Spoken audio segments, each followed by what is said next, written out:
Marcus Satterfield speaks up on Dylan Raiola and the lack of turnovers this spring at Nebraska. That's coming up.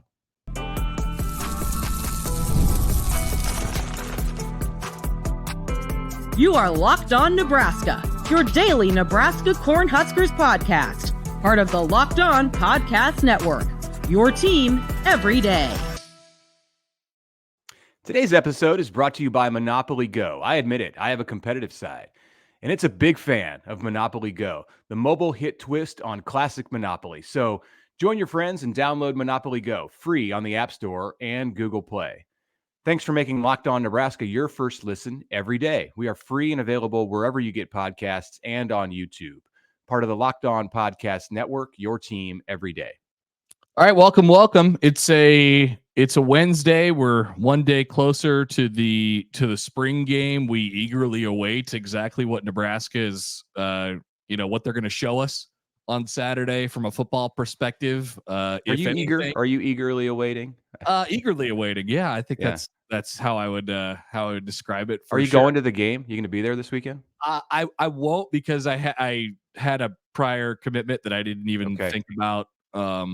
Was on the same day as a spring game. It's funny. It would be 3 years ago now. I got married on the spring game day. And so there's nothing wrong with that. It's a cardinal sin to get married on a Nebraska football game day in the fall, but the spring game is totally fine. Yeah. So I wondered about that. And it was one of those where it was like, right, in on the back end of COVID or whatever. And so they kind of scheduled it late. So we thought we were going to see an attendance hit that day, but luckily our family and friends were there for us. But I missed Jock Yant, running all up and down the field. Look what happened there. Look what you missed. Look how important that became in the. So I don't know what's going to happen at Dylan Raiola's first spring game, but I will. I'll have to watch it later on TV. Speaking of Dylan Raiola, he is yet again a topic here on the Locked On Nebraska podcast. I don't know how many shows we've done so far.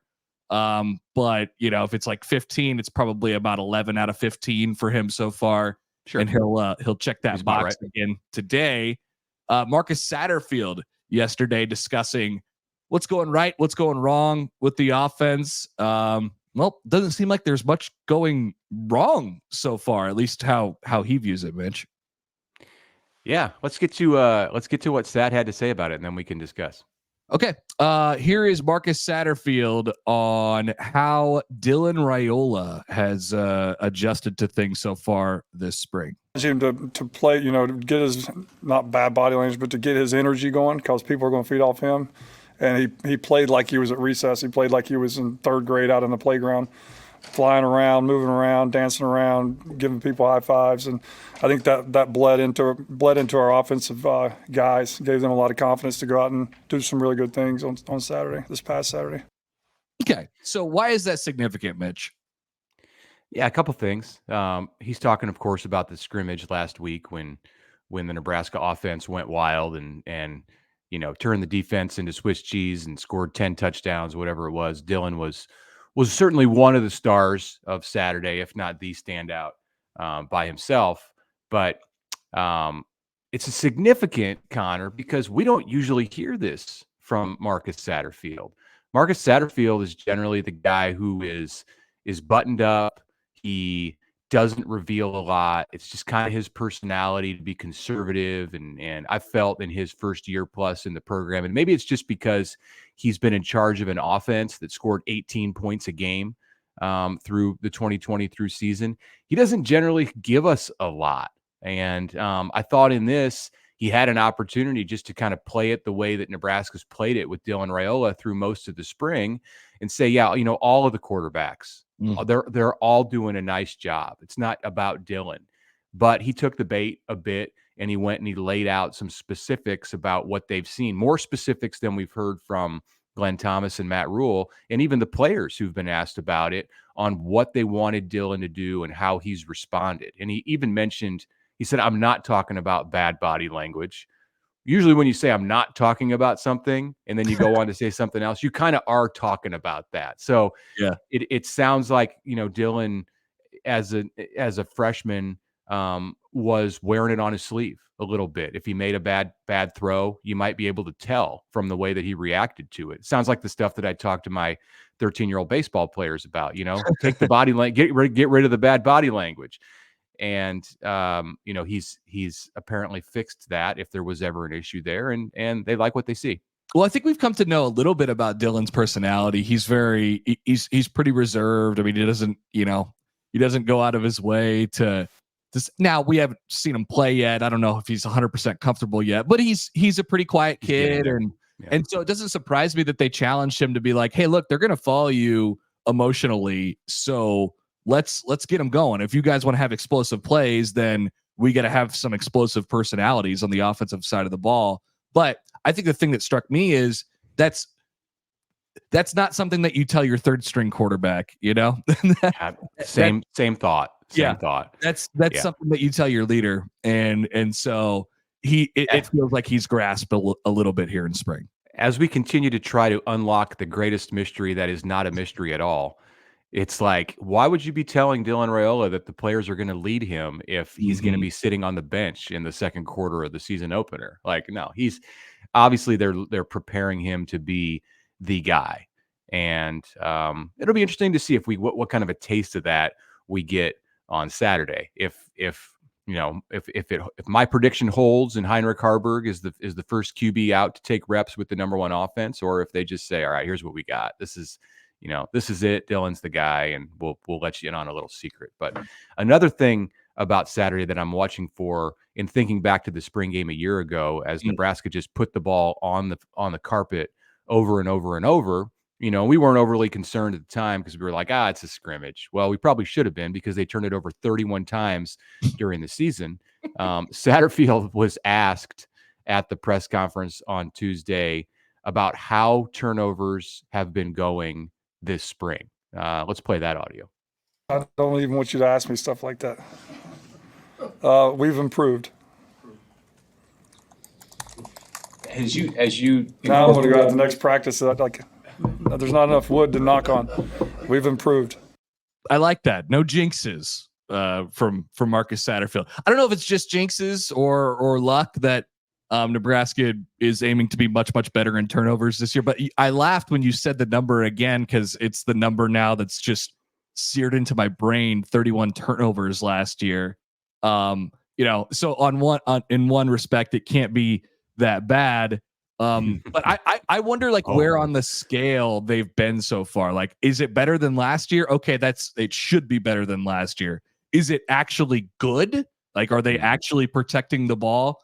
I'm curious, and we didn't really get that good of a sense of it from Marcus yesterday. Apples and oranges, somewhat. I will say. I will warn people, because a year ago, Nebraska was a little more physical with the quarterbacks in spring practice, if I recall. In Matt Rule's first season, one of the big focuses of spring football last year was, we're going to play football every day, and he wanted to just hit the ground running and hold nothing back. And this year, they have held back. Quarterbacks, as we saw with Nebraska in 2023, are behind. They are the source of many of the turnovers. And if the quarterbacks are entirely in green jerseys and not getting hit and not worried about getting hit, then you're going to see a drop in the turnover numbers. But it was out of control, I would say. In retrospect, a year ago in the spring, there was a scrimmage the week before the spring game where Matt Rule came in fired up in the post scrimmage interview, the post practice interview about the turnover situation. And it was something that our eyes were on going into that red-white game, and it didn't disappoint, or it did disappoint, one or the other. So yeah, it's positive that they're making progress in that area. They seem to be making progress in that area, but you can tell from Marcus Satterfield's answer that they're not out of the woods yet. He's not ready to just say this thing's over, and they've fixed that problem. Yep, no doubt about it. So by the way, coming up next, we're going to get into a couple different things. We'll talk about the transfer portal and all of the various people that went in or came out yesterday in the Nebraska sphere of influence. So stay tuned for that. We'll be back after this.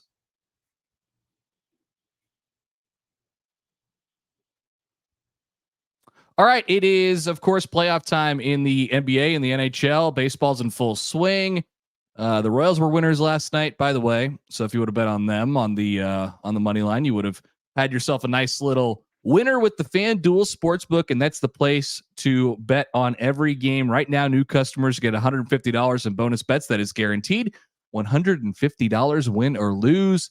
Bet on everything from slap shots to home runs to slam dunks. Speaking of slam dunks, a couple games tonight in the NBA. The Celtics are 14.5-point favorites against the Heat, and the Thunder 7.5-point favorites against the Pelicans. Those are odds from our friends at the FanDuel Sportsbook. So check them out if you're interested in that. And once again, new customers get $150 in bonus bets guaranteed, win or lose. And you can do it all on an app that's safe, secure, and easy to use. So what are you waiting for? Head to FanDuel.com/locked-on and make your first bet an automatic win. That's with FanDuel, America's #1 sportsbook.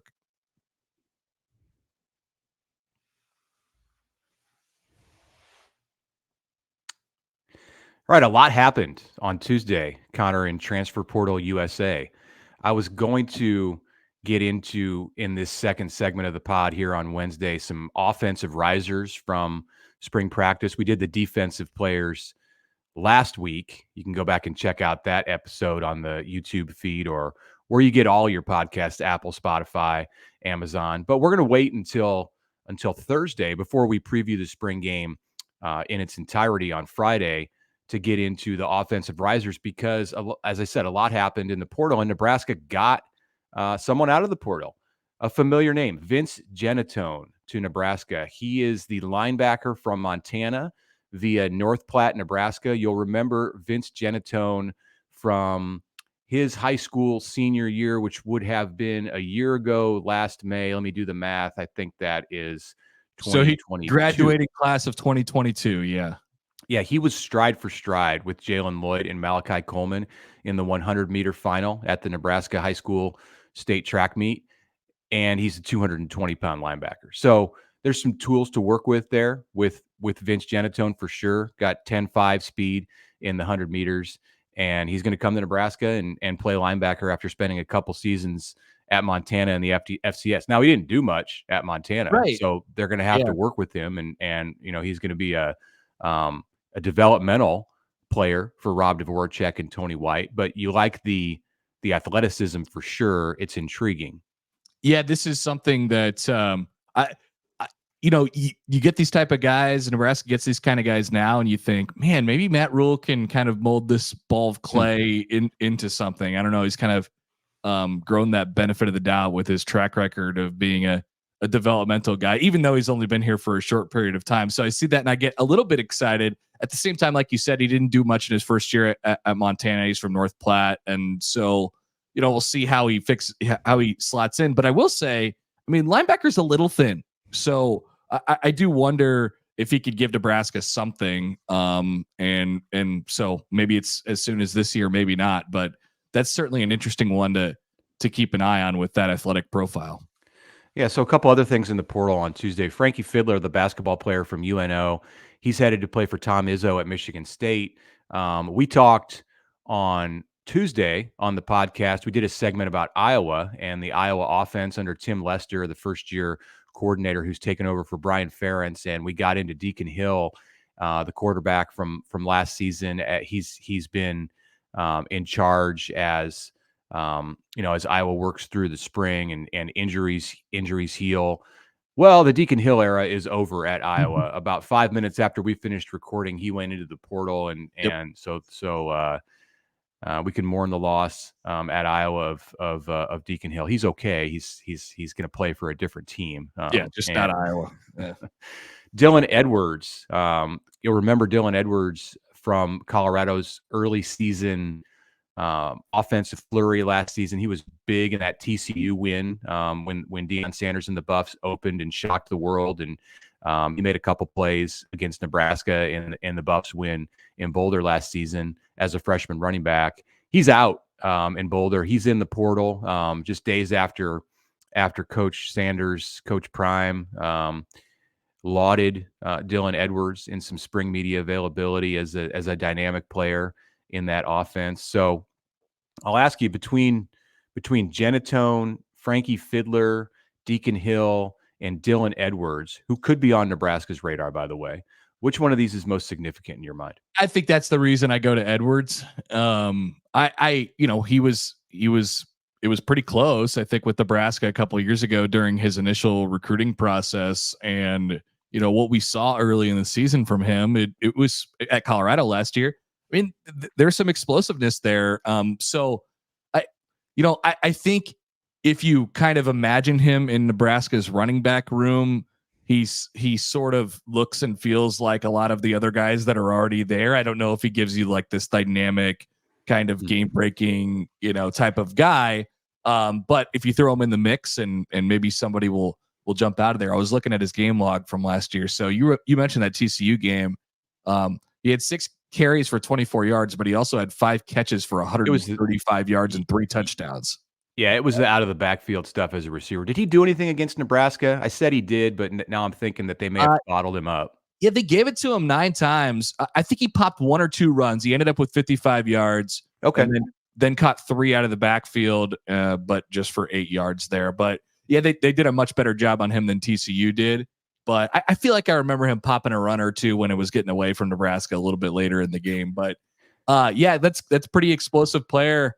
And so that's definitely where my mind goes first as the most intriguing portal movement of yesterday.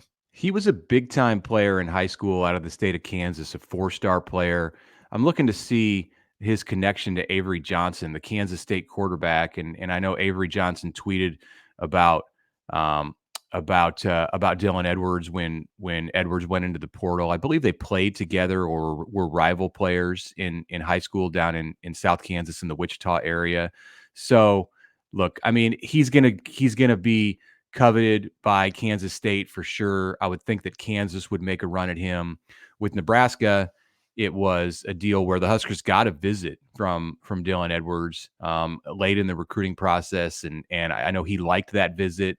So you would think if Nebraska's interested in bringing another running back into the fold here in the late spring, that he would give them a look. But we don't know. We heard about the running backs on Tuesday at Nebraska from EJ Barthel and from Satterfield, and they put some nice shine on what's happening there. Emmett Johnson talked to the media, and Gabe Irvin talked to the media. I still, even after hearing that, I still have a lot of questions about what's going on there, because 4 of the 5 to me are big question marks. Emmett Johnson, I think what you have with him. And then you got 2 coming off injuries and 2 who are very inexperienced and don't have the pass protection acumen at this point in their development to be able to go out there and make Nebraska feel confident about having them as a key piece in the offense. So I think they'll look. I think Nebraska will poke its head around the portal here and just see who's out there in the running back world. And if Dylan Edwards is interested, then maybe it'll go somewhere.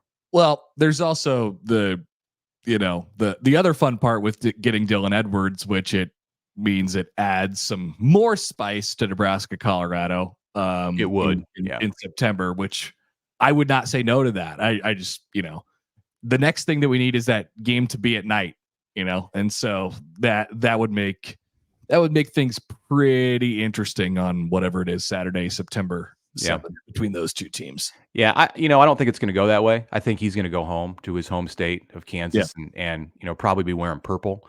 But Lance Leipold will make a run for him, and Kansas is arguably just as an attractive of a place as K-State these days. It would be interesting, either one of those programs or Nebraska, if Edwards comes to any of those 3 schools. The contrast in I'll just say culture.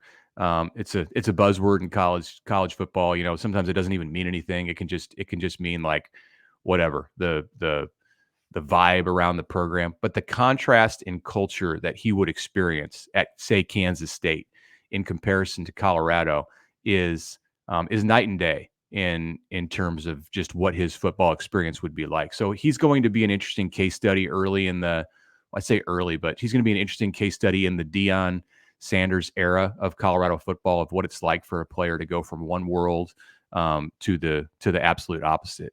At the as we close this segment on the portal, we do say goodbye to the Frankie mania that has captured the state of Nebraska over the past few weeks. And I'm not joking. Like, it's been really interesting to follow the attention around Frankie Fiddler since he announced his intention to leave Omaha, the Omaha Mavericks, and Nebraska was interested. Creighton was interested.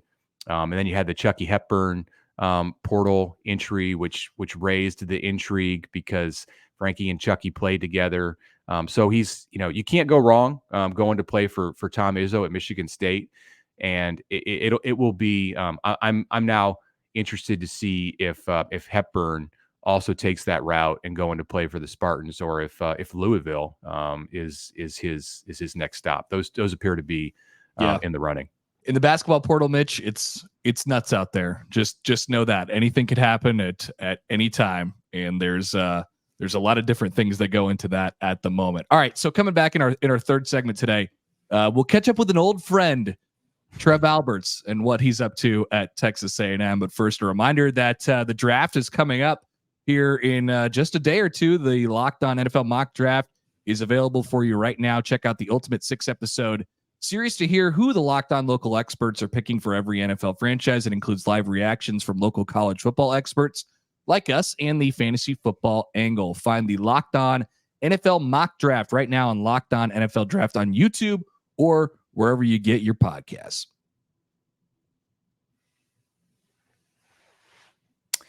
As we mentioned in the open, I'm a competitive person. We all have a competitive side. And I want to tell you that your competitive side will enjoy Monopoly Go. Surely you've heard of it by now.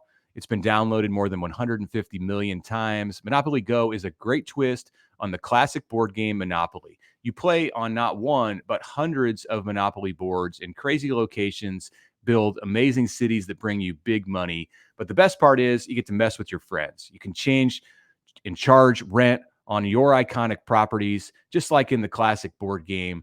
Rob their vaults of riches, and the leadership board will show the identities of the biggest Monopoly tycoons. So go team up with friends and people around the world in timed tournaments, earn huge rewards, get in the game. Download Monopoly Go for free or on the App Store and Google Play. And of course, this episode brought to you by Game Time. You're looking to go to a game, say both of our Kansas City Royals. Check out the Game Time app. That's what we are doing right now. And of course, when you do so, it'll be a better experience because of Game Time. It's now an authorized MLB ticket marketplace. It makes getting tickets easier and faster. Prices on the Game Time app go down the closer it gets to first pitch. So if you want to hop on just a quick trip to Kansas City and catch the Royals, Game Time's the perfect place for you. All in pricing, no fees at checkout, deals for specific zones of the stadium, flexible customer service. It's all there for you. You could take the guesswork out of buying tickets with the Game Time app. All you have to do is create an account and use the code LOCKEDONCollege for $20 off your first purchase. Terms apply. Again, create an account, redeem the code LOCKEDONCollege for $20 off. Check out GameTime.co and the app.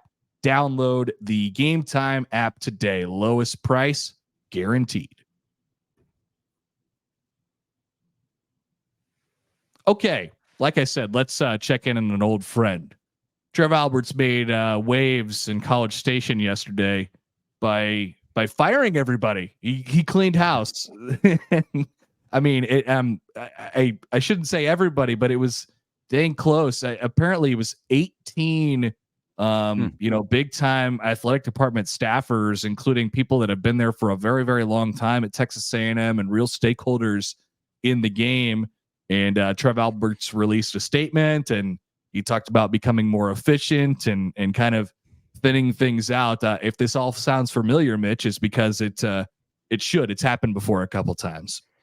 Yeah, Trev didn't necessarily clean house in this sense at Nebraska after he took over. There were some changes. There are always changes when a new athletic director comes on board. There were changes here in the past few weeks at Nebraska after Troy Dannon came on board and Doug Ewald, the top deputy for Trev Alberts, was let go.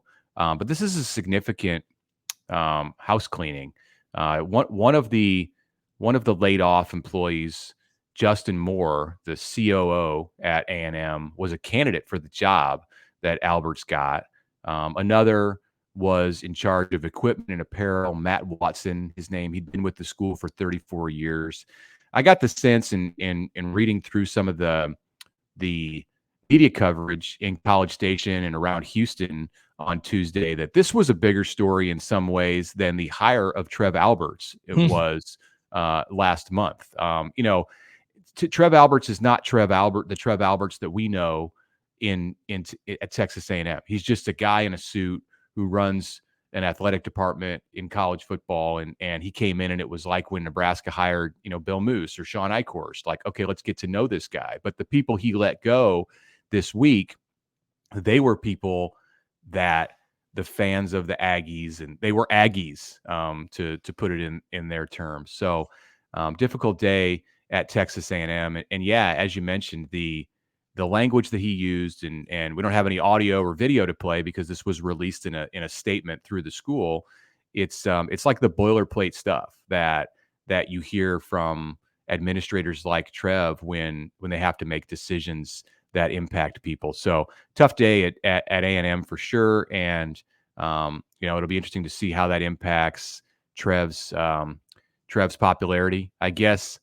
What it's going to come down to is Mike Elko, his football coach that he didn't hire, who's brand new, and if he can win on the field, that will. He's got a kind of you touched on something there. I mean, you've always gotten the sense that Texas A&M just had this, it's a really tight knit community, and he's new to the tight knit community. So to make a move this kind of drastic, he's really got to own it. Now, if we know anything about Trev, he will, and kind of continue down the path that he's on. Then, a year later, there will be some big ideas introduced and things like that. And he'll say, hey, look, this is all possible because of what we did. So, and then winning games in the meantime, obviously helps too. But, this is like you said, out of the Trev kind of playbook a little bit. And that guy has the one thing I appreciate about him is he has a plan, he has a vision. He knows exactly how he wants things to be, and waste no time in getting there. Meanwhile, in Lincoln, Troy Dannon made a move too. As I mentioned, Ewald was let go a couple of weeks ago. So in comes Haven Fields from Washington. He's a former Auburn linebacker. Not the same job that Ewald had. Ewald was the money guy. He was the CFO. Haven Fields will be Troy Dannon's COO. So his second in command. He's the number 2 now in the Nebraska athletic department, was the top deputy for Troy Dannon at Washington. And he has history in the Big Ten. He ran fundraising and was a top associate AD at Illinois for a period of time before joining forces with Dannon in Seattle. So Big Ten experience, football experience. He was the football administrator for the Huskies in his few months there. I would imagine that will be something that he does also at Nebraska, working closely with Matt Rule. And Troy Dannon will continue to work closely with Matt Rule. That's his number one priority, or one of his number one priorities, is making the football coach happy, giving him the resources that he needs. But things are starting to come into focus in how Troy Dannon's Nebraska athletic department will look. Yep, no doubt. It'll be interesting to see what little moves, as he becomes more familiar with the situation that he's in, what little moves will come, or bigger moves will come out of that. But that's a thing that probably just happens over time, over the next 6-8 weeks, something like that, and into the summer. And then we'll see what the picture is like come fall. And like you said, you win football games, everybody looks a little bit better. All right. Well, hey, stay tuned for the rest of the week. Thanks for listening today. Follow us on all the podcast listening apps. Check us out on Twitter at LockedOnNEB.com. Send us an email if you'd like at LockedOnNEB@gmail.com. We will be back on Thursday to talk more about the spring game ahead. In the meantime, I want to let you know that Locked On has launched the first ever national sports 24/7 streaming channel on YouTube, and it's available now also on the Amazon Fire TV app, in the free Fire TV channels app. Locked On Sports Today, that's the name of the show, is here for you 24/7, covering the top sports stories with local experts of Locked On plus our national shows covering every league. Find Locked On Sports today, now available free on the Fire TV channels app.